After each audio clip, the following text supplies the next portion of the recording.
sedanten konco-konco santri peminat ilmu tafsir dan ilmu hadis ingkang kula hormati. Berbicara tentang ilmu tafsir, ada beberapa ulama yang menghindari kata tafsir karena makna tafsir itu memaknai atau menduga apa yang dikehendaki Allah. Tentu itu sulit. Satu, bahwa faktanya kita sudah tidak bisa komunikasi dengan Allah karena tidak ada wahyu lagi. Sehingga dari kehati-hatian ini pernah suatu saat Abu Bakar ditanya, ma makna abban fi qaulihi ta'ala wa faqihatan wa abba.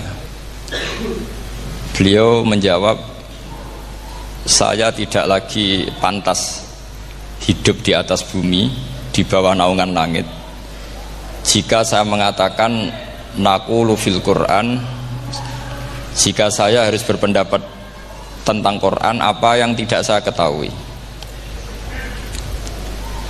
Itu kehati-hatian yang dilakukan Sayyidina Abi Bakrin As-Siddiq. Tapi teori ini berbanding paling ekstrim ketika bahwa Quran itu diturunkan itu sebagai hudan, sebagai petunjuk, kedua sebagai bayanan, sebagai penjelas. Dan ini yang saya yakini, kalau sebagai penjelas Quran itu harus jelas sekali dan bisa menjelaskan. Dan Quran mensifati dirinya wal kitabil mubin, demi kitab yang memberi penjelasan. Sehingga dari sudut ini orang kafir pun mungkin memahami Quran. Dan menurut saya orang kafir pun bisa paham Quran. Kalau Ahok itu melintir Quran, tidak memahami Quran, paham?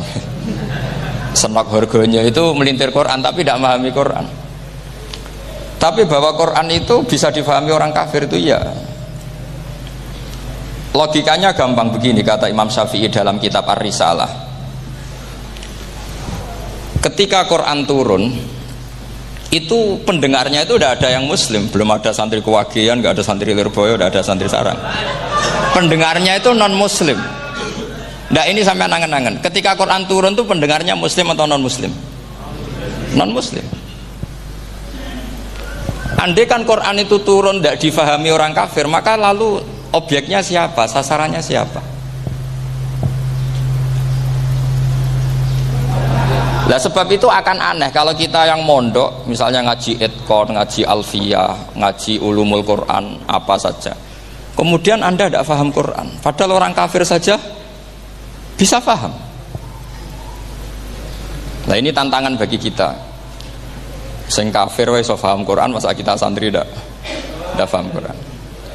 Makanya begini, di antara awal-awal periode Makkiyah ada surat disebut Qul ya ayyuhal kafirun. Katakan Muhammad ya ayyuhal kafirun. Karena mukhatabnya atau lawan dialeknya Nabi adalah orang-orang apa? Kafir. Mereka paham ketika dijelaskan Quran, paham. Dan sebagian mereka menjadi mukmin karena paham. Itu termasuk isi makalah yang saya utarakan di sini. Mereka tanya, ya Muhammad, siflana rabbak amin dahabin amin nuhasin amin hajarin. Karena orang kafir jahiliyah itu punya tren yang namanya Tuhan itu fisik. Mereka punya Lata, punya Uzza, punya Hubal. Sehingga kalau Tuhan-Tuhan kita ini dari batu Muhammad, katanya Anda punya Tuhan yang berbeda. Lalu Tuhan Anda ini dari emas atau dari perak. Turunlah ayat Qul huwallahu ahad Allahus samad. Lagi-lagi mukhatabnya adalah orang kafir. Makanya ini juga akhirnya jadi ilmu madhab, ilmu tentang firqah-firqah dalam Islam. Bahwa kesalahan terbesar orang Khawarij sebagaimana yang dikutip Imam Bukhari. Nanti saya mencari di juz 4 atau di juz 3, pokoknya di bab Babu Qitalil Khawarij, karena Imam Bukhari punya adat diulang-ulang. Kata Ibnu Umar yang dikutip Imam Bukhari, innahum intolaku ila ayatin nazalat fil kufar faja'aluha alal mu'minin. Orang-orang Khawarij atau kalau sekarang orang-orang radikalisme itu meneliti Quran, kemudian ketika ada kriteria manusia-manusia tertentu itu dianggap itu kenanya orang Islam, korbannya orang Islam. Padahal awal mula ayat ini turun untuk orang kafir atau kritikan pada orang kafir. Ini cilaka betul. Karena logikanya seperti yang dikatakan Imam Syafi'i, ketika Quran turun ini nggak ada orang Islam, yang ada orang kafir. Jika mukhatabnya adalah orang kafir. Tapi ayat-ayat ini nanti dipakai Khawarij untuk mengcounter orang Islam, sehingga mereka mudah mengkafirkan kita karena pakai ayat yang dari awal Allah mengkafirkan orang kafir, sekarang ayat itu dipakai mengkafirkan orang Islam. Ini saking gebleknya orang apa? Khawarij. Makanya kata kitab Fathul Bari yang menyarai Bukhari itu, yang mendorong orang Khawarij seperti itu adalah jahluhum bisyariah. Memang mereka benar-benar bodoh, benar-benar goblok. Misalnya kita kiai atau kita ma'arif atau kita santri atau kita orang soleh, kemudian kita tidak bisa melakukan apa yang kita katakan, terus kita oke lah, kita kena kritik misalnya atakmurunan nasa bil birri wa tansawna anfusakum wa antum taslunal kitab. Terus kita katanya bisa ngomong tapi tidak bisa melakukan, terus dikritik dengan ayat itu mestinya tidak tepat. Karena itu asbabun nuzulnya adalah orang-orang Yahudi karena tahu bahwa sifat Rasulullah itu ada di Taurat, mereka menyuruh keluarganya itu masuk Islam, tapi mereka sendiri tidak mau Islam. Kemudian turunlah ayat atakmurunan nasa bil birri wa tansawna anfusakum wa antum taslunal kitab afala ta'qilun. Sekarang perbandingannya begini, misalnya ada orang Islam, taruh saja Zaid itu maling, ya maling, konsisten dia malingnya sampai tua. Terus menurut anda Zaid yang muslim ini, muslim Zaid itu, jangan bilang maling tapi muslim dia itu ya. Kemudian Zaid bilang ke anaknya, "Cung, kowe aja dadi maling, dadi santri sing soleh, sing maling bapak tok." Ndak. Ini menurut analisis usul fikih. Ngomongnya Zaid itu benar apa salah? Benar kan? Nasihatnya ya benar, ngomongnya juga benar. Kamu tidak bisa ngeritik Zaid, kamu bisa ngomong tapi tidak bisa melakukan, tidak bisa. Fa innal amra bil ma'ruf wajib, wal qawla bil ma'ruf ya wajib, wal qawla bil haqqi ya wajib. Jadi itu hal yang berbeda. Misalnya fa innal amra bil ma'rufi wajibun, memerintahkan barang baik itu baik. Wa innal qawla bil haqqi ya, kan yang hak itu ya wajib. Berarti Zaid tetap kena khitab. Kamu harus nasihati anak secara benar. Kamu juga harus ngomong hukum secara benar. Lalu ketika Zaid ngomong hukum secara benar, "Cung aja maling, maling ku dosa. Cung aja nerusno profesi ini bapak maling, maling itu tidak benar." Dia berarti sudah melakukan, yaitu ngomongnya benar, nasihatnya benar. Dia salah, perilakunya tetap maling. Tapi jangan karena dia maling lalu omongannya enggak salah juga, berarti salahnya malah 3. Makanya ini pentingnya ngaji sama ulama, sama ahli usul fikih. Jadi tidak bisa dicampur adukkan. Zaid gagal dalam perilaku, tapi jangan gagal lagi di nasihat. Nanti kalau dia tidak nasihati, maka anaknya terus maling, alasannya niru bapaknya. Karena bapaknya kalau mau nasihati nanti disemprit sama santri-santri, "Pak, sampean ra oleh nasihati anak ra sama maling, sampean dhewe maling." Oh, tidak bisa cara usul fikih. Itu malah yudroku kulluh, la yudroku napa? Kulluh, atau bahasa populernya al-maisur la yasqutu bil maksur. Misalnya kita sebagai kiai hanya bisa takrib, hanya bisa jurumiyah. Apa muda Fathul Mu'in cek abote. Bulet, maknane bulet. Kamu tidak boleh ngomong gini, "Cung, kowe sebagai muridku kudu nurut aku. Nak gurumu goblok tok takrib, kowe tok takrib wae." Gak oleh ngelangkai guru, gak sopan gitu misalnya gitu. Gak boleh gitu. Tetap kita ngomong, "Cung, kowe aja koyo aku. Kowe kudu alim Fathul Mu'in, alim Fathul Wahhab." Sama ndak bisa protes. Pak guru sendiri ndak bisa, ndak bisa. Kebenaran tetap sebagai kebenaran meskipun kita tidak kuat melakukan atau tidak bisa melakukan. Lagi-lagi ayat itu sebenarnya ada untuk kita, untuk orang Yahudi, atakmurunan nasa bil birri wa tansawna anfusakum wa antum taslunal kitab. Sebab itu istidlal dengan Quran itu memang resikonya tinggi. kalau tidak bagi mutabakhir, karena ini harus ada pengetahuan yang luas tentang asbabun nuzul, tentang kriteria. Nah, kalau terpaksa, saya katakan terpaksa, kalau terpaksa kita iktibar itu boleh, tapi itu terpaksa. Bahwa Allah mengkritik orang yang bisa ngomong tapi tidak bisa melakukan. Tapi itu secara usul fikih itu runyam. Teori ini runyam sekali, fatal. Sama lihat tuh di kitab Bajuri atau di kitab-kitab fikih yang lain.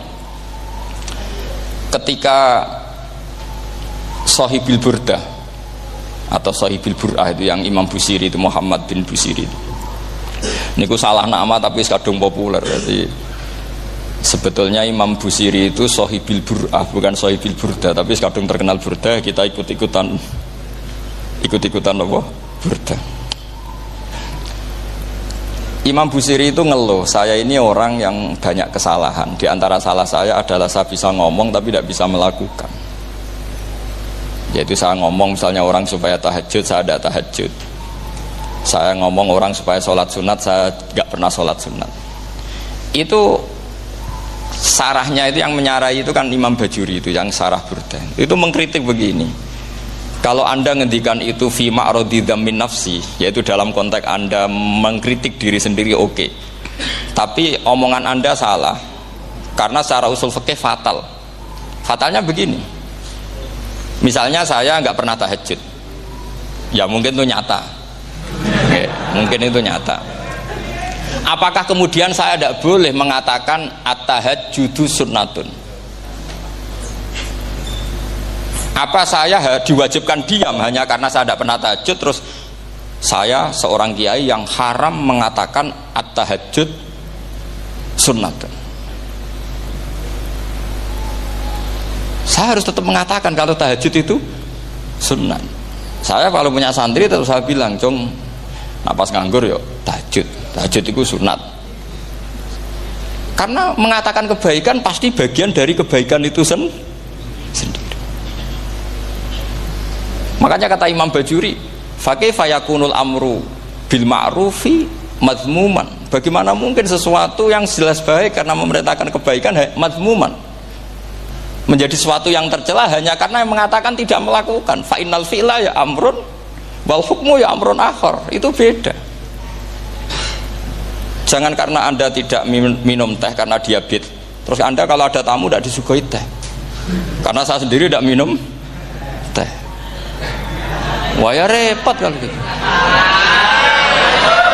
Nah itu lagi-lagi tadi orang Khawarij salah ketika mengartikan ayat yang harusnya objek kritiknya itu orang kafir, kemudian karena Quran lama sekali dibaca orang Islam sampai orang itu lupa kalau Quran awalnya turun diantaranya adalah membenahi akidahnya orang kafir, sehingga korbannya orang Islam.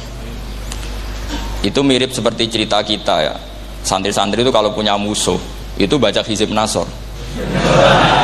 Dulu pengarang Hizib Nasor itu musuhnya orang fasik, sehingga dihizib.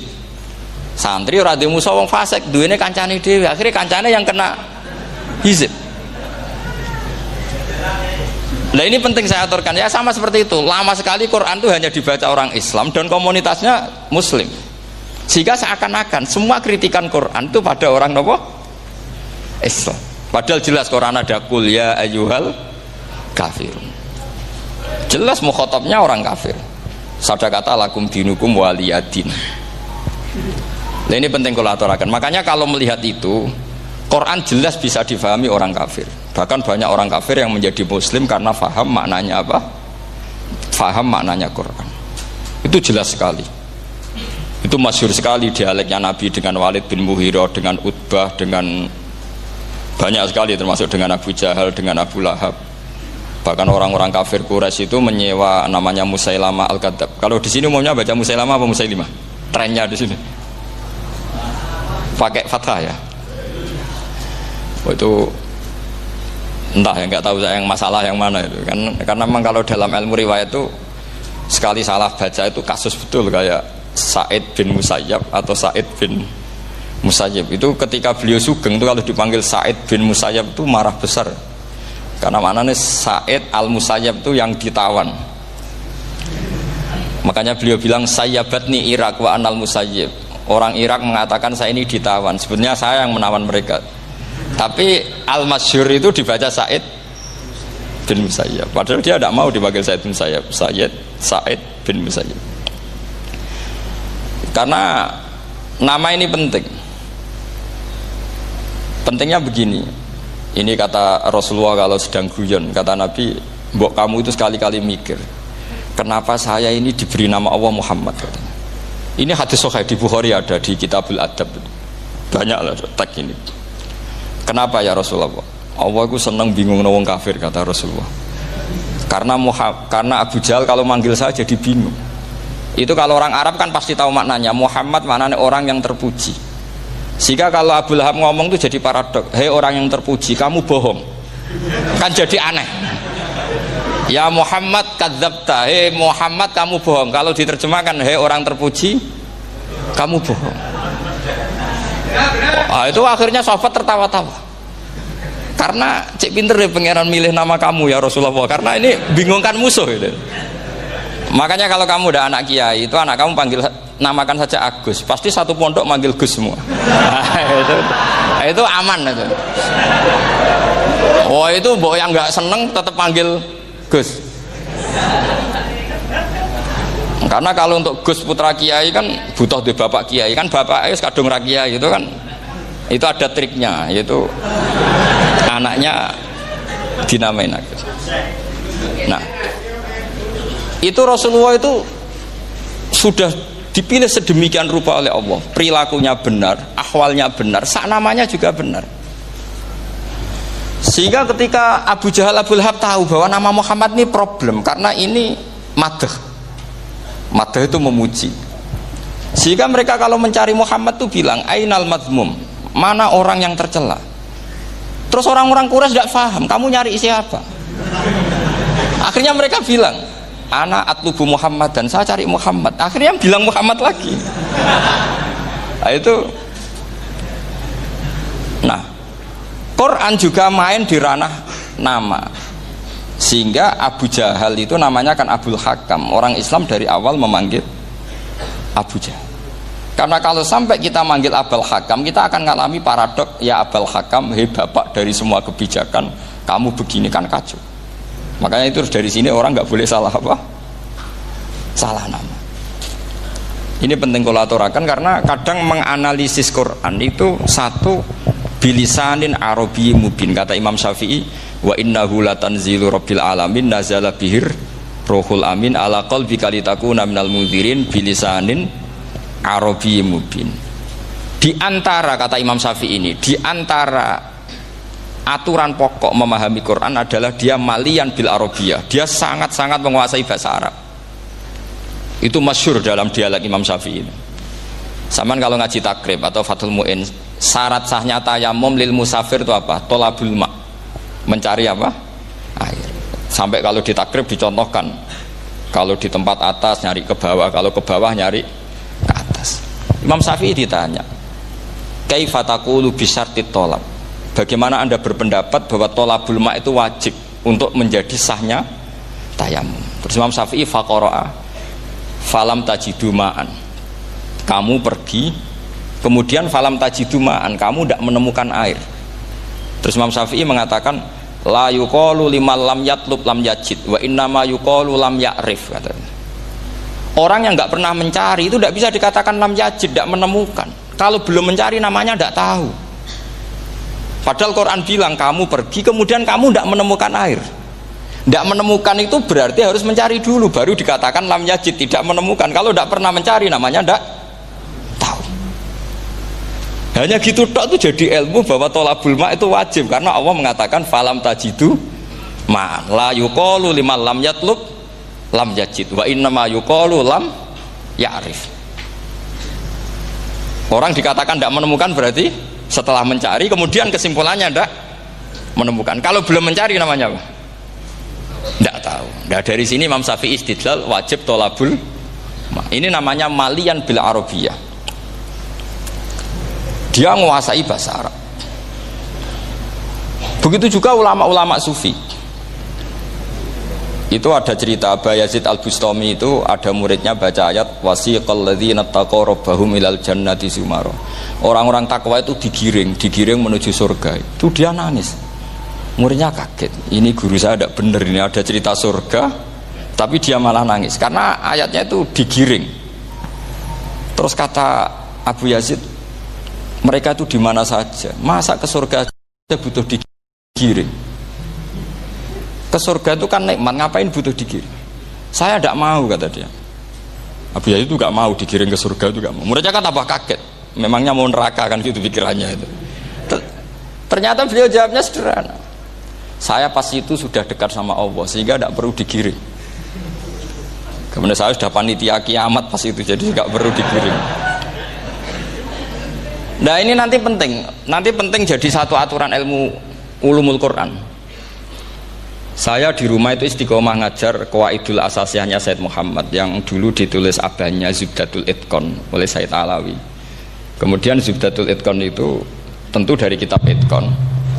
Terus Said Alawi dulu ngarang kitab Faidul Khobir, sarannya Faidul Khobir sama Sayyid Muhsin Al-Musawab, dulu dari Padang tapi hidupnya di Mekah.